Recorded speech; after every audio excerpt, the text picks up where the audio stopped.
बोले बाके बिहारी लाल की जय हो।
बोले सीताराम भगवान की जय।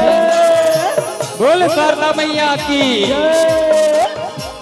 विश्वकरी भारत माता तेकर एकलौती दुलोरीन बेटी एवं छत्तीसगढ़ महतारी जेकर हरि और गोरा में बसे ये पावन ग्राम अयोध्या धाम ग्राम रूद गांव आओ यहाँ के माटी ले संसद नवन करो।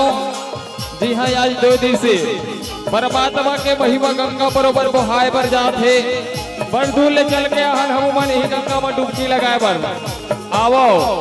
यह के विराजमान जम्मो हमर श्रोता समाज वात्सल्य में करना मई माता मन दीदी मन बहिनी मन यह के बुजुर्ग सियाद हमर नौजवान भैया संग संग ये आयोजक परिवार के हमर जम्मो आयोजक मायारू भैया अब ये धर्म मंच के आयोजन पर और खून पसीना के कमाई लेते भैया जम्मो दानदाता आप जम्मो झन के चरण कमल में हमर नव ज्योति जब झाकी राम धुरे एवं भाग परिवार संगम चौक ग्राम मनहटी पोस्ट जंगलपुर जिला राजनांदगांव छत्तीसगढ़ के नानी नांधलई कमल नाले कोटि कोटि नमन है।